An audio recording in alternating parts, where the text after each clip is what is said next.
Hello everyone, कैसे हैं आप सब। उम्मीद है आप सब अच्छे होंगे। फ्रेंड्स, आज की वीडियो में हम करेंगे BA programme first semester Hindi. आज की वीडियो में करेंगे मध्यकाल। इसमें मध्यकाल में ध्वनि। इस काल में आकर ध्वनि, व्याकरण तथा शब्द भंडार के क्षेत्र में मुख्यतः आगे दिए गए परिवर्तन हुए। ध्वनि के क्षेत्र में दो तीन बातें उल्लेखनीय हैं। पहली है फारसी की शिक्षा की कुछ व्यवस्था तथा दरबार में फारसी भाषा का प्रयोग होने से उच्च वर्ग में तथा नौकरी पेशा लोगों में फारसी का प्रचार हुआ। जब फारसी शिक्षा शुरू हुई तो उसमें कुछ व्यवस्था ऐसी हुई कि फारसी भाषा का आदिकालीन जब तक अब उच्चारण में लुप्त हो गया। हा के पहले आ का कुछ परिस्थितियों में ए जैसा उच्चारण होने लगा। पहले हाँ से पहले आ का उच्चारण होता था, लेकिन उसके बाद क्या होने लगा, ए का उच्चारण, ए का साउंड आने लगा। पांडुलिपियों में ऐसा आ के स्थान पर ए के प्रयोग से इस बात का अनुमान लगता है। पांडुलिपियां जो देखते हैं हम उसमें जो आ का यूज होता था उसकी जगह ए का उपयोग होने लगा, उससे हमें पता चलता है। व्याकरण। व्याकरण के क्षेत्र में भी मुख्यतः तीन ही बातें उल्लेखनीय हैं। जैसे कि ध्वनि के उसमें तीन बातें उल्लेखनीय, ऐसे ही व्याकरण में भी तीन बातें उल्लेखनीय मध्य काल में। इस काल में हिंदी भाषा व्याकरण के क्षेत्र में पूरी तरह अपने पैर पर खड़ी हो गई थी। इस काल में जब तक मध्यकाल आया उस टाइम तक हिंदी भाषा जो है उसमें व्याकरण जो है वो पूरी तरह से खड़ी हो चुकी थी अपने पैरों पर। अपभ्रंश के रूप हिंदी में प्राय निकल गए। जो कुछ बचे थे वे थे जिन्हें हिंदी में आत्मसता कर लिया था। भाषा आदिकालीन भाषा की तुलना में और भी वियोगात्मक हो गई, संयोगात्मक रूप से भी कम हो गए। प्रसर्गों तथा सहायक क्रियाओं का प्रयोग बढ़ गया। उच्च वर्ग में फारसी प्रचार होने के कारण हिंदी वाक्य व्यंजन फारसी वाक्य व्यंजन से प्रभावित होने लगी थी।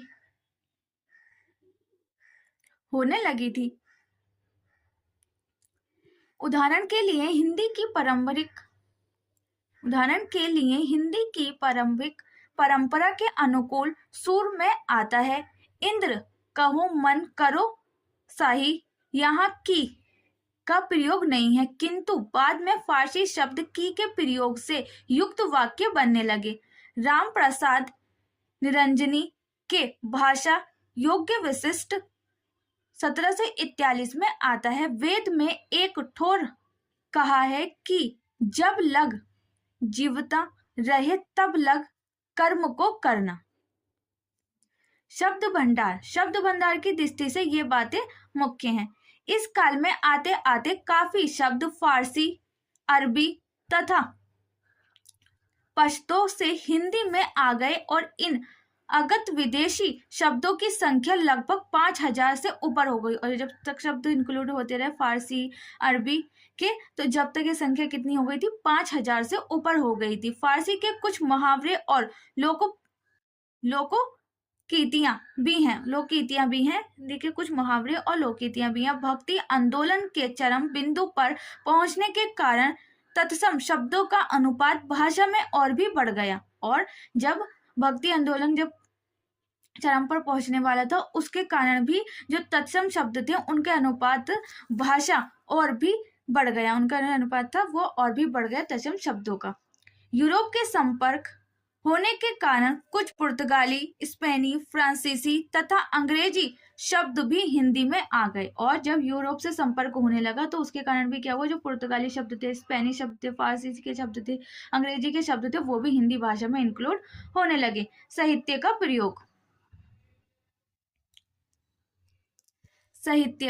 प्रयोग इस काल में धर्म की प्रधानता के कारण राम स्थान की भाषा अवधी तथा कृष्ण स्थान की भाषा ब्रज में भी विशेष रूप से साहित्य रचा गया। योद्दकी खनी, उर्दू, डिंगल, मैथिली और खड़ी बोली में भी साहित्य रचना हुई। इस काल में प्रमुख साहित्यकार जयासी, सूर, मीरा, तुलसी, केवल बिहारी, भूषण देव, नुसरती, कुतुबुद्दीन बादशाह, वजही तथा वली आदि हैं। आधुनिक काल कौन सा आ गया? पहले क्या था? आदिकाल, फिर आया मध्यकाल, अब कौन सा आ गया? आधुनिक काल, जो कि 1800 ईस्वी से अब तक चल रहा है। कौन सा काल चल रहा है? आधुनिक काल। ध्वनि। आधुनिक काल लीन हिंदी में ध्वनि के क्षेत्र पर 4-5 बातें उल्लेखनीय हैं। इसमें 4-5 बातें उल्लेखनीय है। पहली है इसमें, आधुनिक काल में शिक्षा के व्यवस्थित प्रचार के कारण तथा प्रारंभ में हिंदी प्रदेश के अनेक क्षेत्र में कचहरियों की भाषा उर्दू होने के कारण का, खा, गा, जा, फा, जो मध्यकाल में केवल उच्च वर्ग के या फारसी पढ़े लिखे लोगों तक प्रचलित थे, इस काल में प्राय 1947 तक सुशिक्षित लोगों में खूब प्रचलित हो गए।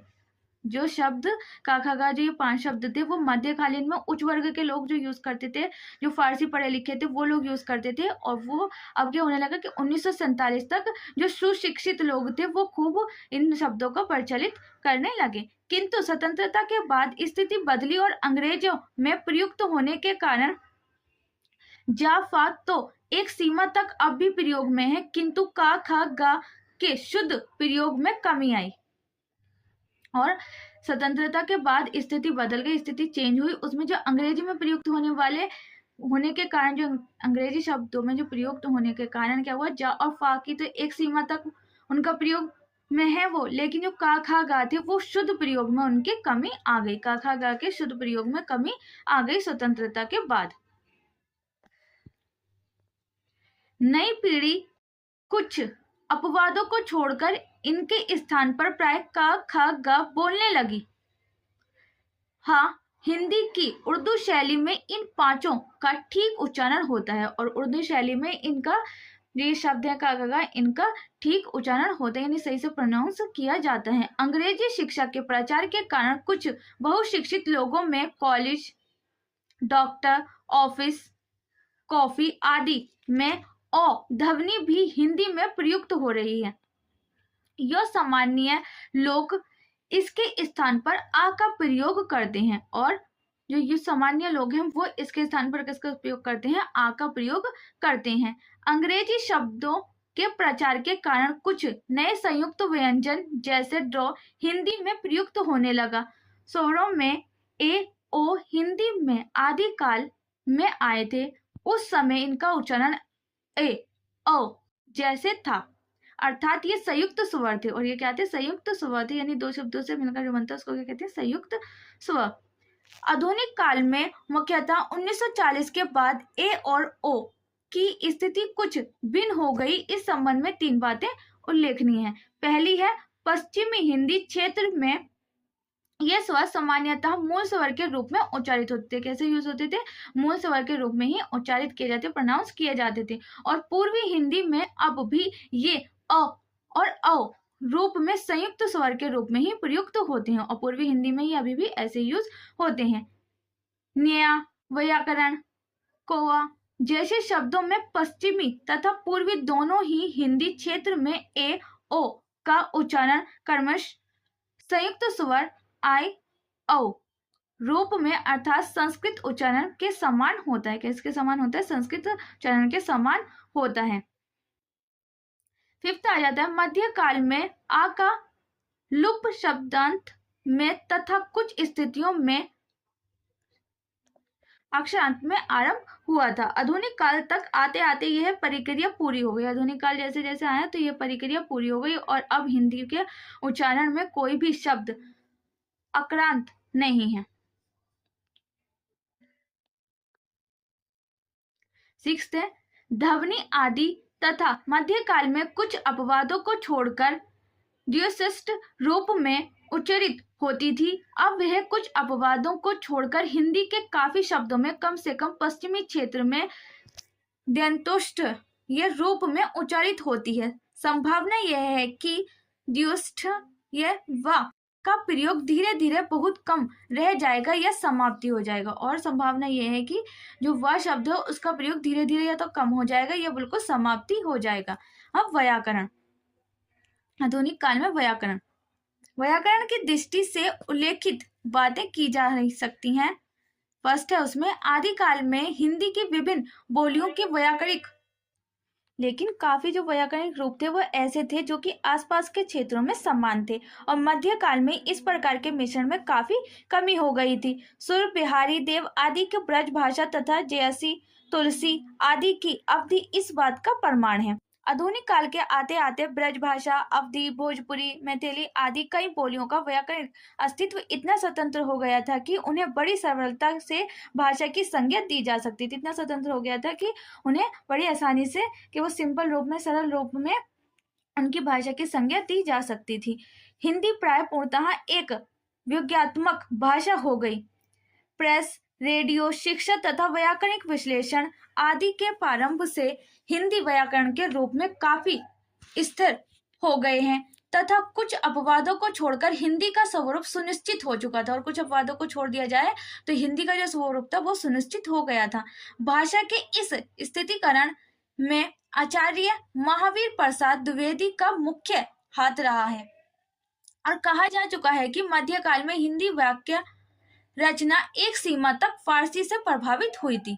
आधुनिक काल में अंग्रेजी शिक्षा का प्रचार फारसी की तुलना में कहीं अधिक हुआ और आधुनिक काल में अंग्रेजी शिक्षा का जो प्रचार है वो फारसी की तुलना में कहीं अधिक हुआ। साथ ही समाचार पत्रों, रेडियो तथा सरकारी कामों में प्रयोग के कारण भी अंग्रेजी हमारे अधिक निकट आई और इन सबका परिणाम यह हुआ कि हिंदी भाषा वाक्य रचना, मुहावरे तथा लोकनीतियों के क्षेत्र में अंग्रेजी से बहुत अधिक प्रभावित हुई।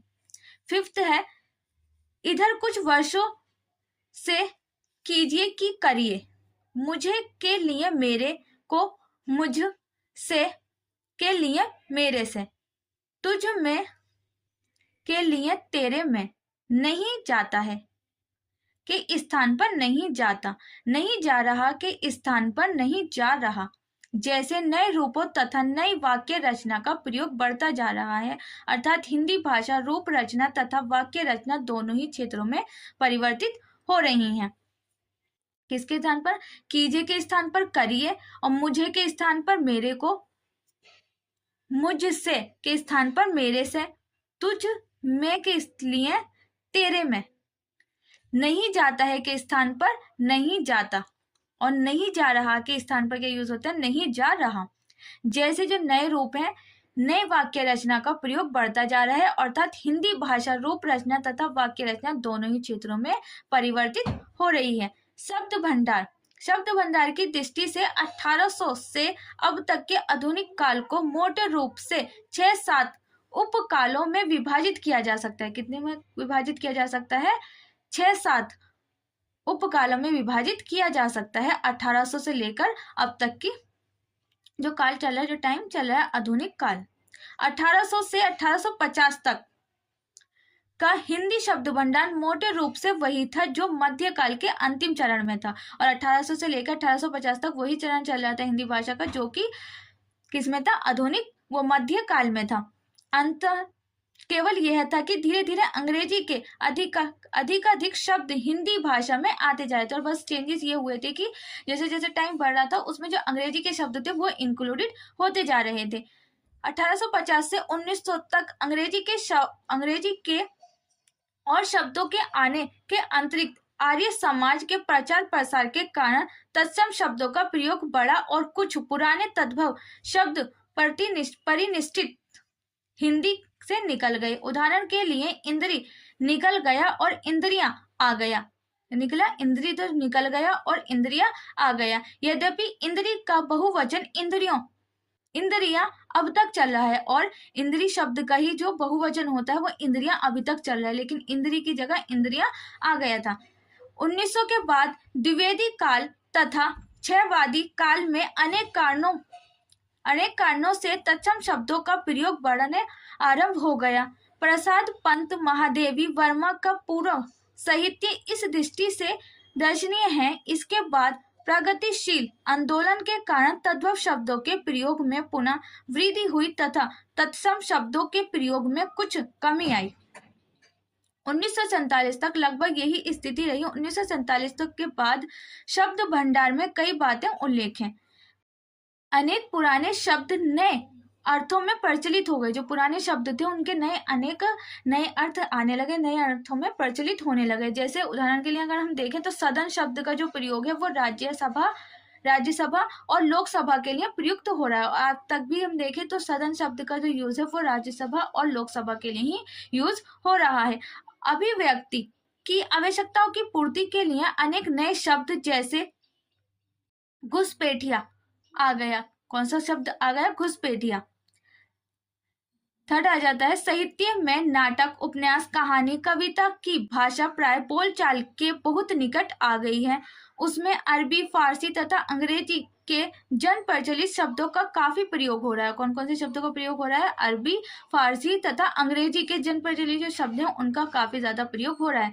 लेकिन आलोचना की भाषा अब भी एक सीमा तक तत्सम शब्दों से काफी लदी हुई है। और आलोचना की भाषा देखें तो हम जो तत्सम शब्द थे उन्हीं से काफी लदी हुई है, यानी काफी ज्यादा उसी का यूज होता है आलोचना के टाइम पे।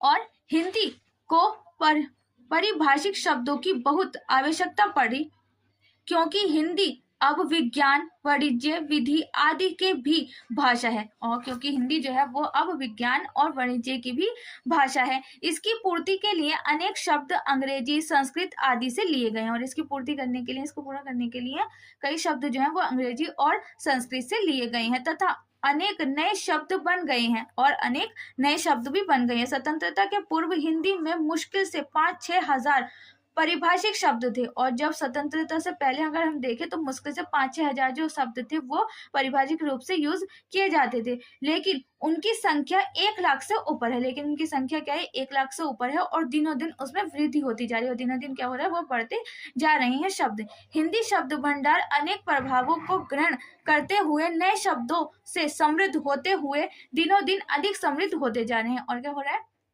कि शब्द भंडार जो है, हिंदी भाषा के जो शब्द भंडार है वो अनेक प्रभावों को ग्रहण कर रहे हैं और नए शब्दों को निर्माण कर रहे हैं, नए शब्द बना रहे हैं। और दिनों दिन क्या हो रहा है? इनकी वृद्धि होती जा रही है हिंदी शब्दों की, जिसके कारण परिणाम स्वरूप हिंदी अपनी अभिव्यंजन में अधिक सटीक, निश्चित, गहरी तथा समर्थ होती जा रही है। क्या होती जा रही है? अधिक सटीक होती जा रही, निश्चित होती जा रही है और गहरी होती जा रही है। साहित्य में प्रयोग। अब हिंदी भाषा का साहित्य में प्रयोग आधुनिक काल राजनीति का है सॉरी अतः भारतीय राजनीति के केंद्र दिल्ली की भाषा, खड़ी बोली, ब्रज, अवधि आदि को पीछे छोड़ प्राय हिंदी क्षेत्र की साहित्यिक अभिव्यक्ति का एकमात्र माध्यम बन गई है।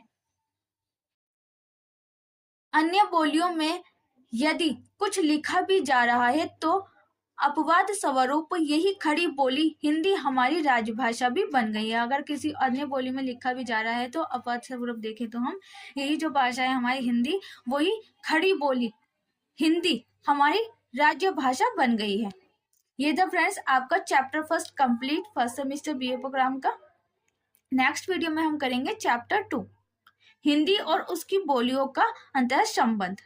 ठीक है, ये हम नेक्स्ट वीडियो में करेंगे। अगर आपको किसी और टॉपिक पे वीडियो चाहिए तो आप मुझे कमेंट बॉक्स में बता सकते हैं। अगर आपको इसका पीडीएफ चाहिए तो उसका लिंक आपको डिस्क्रिप्शन में मिल जाएगा और आप मेरे टेलीग्राम को भी ज्वाइन कर सकते हैं। उसी पे सभी बुक की पीडीएफ आपको मिल जाएगी। उम्मीद है आपको वीडियो पसंद आई होगी। वीडियो कैसी लगी कमेंट बॉक्स में लिखकर जरूर बताना। मिलते हैं नेक्स्ट वीडियो में। जब तक के लिए stay healthy, stay safe. Thanks for watching.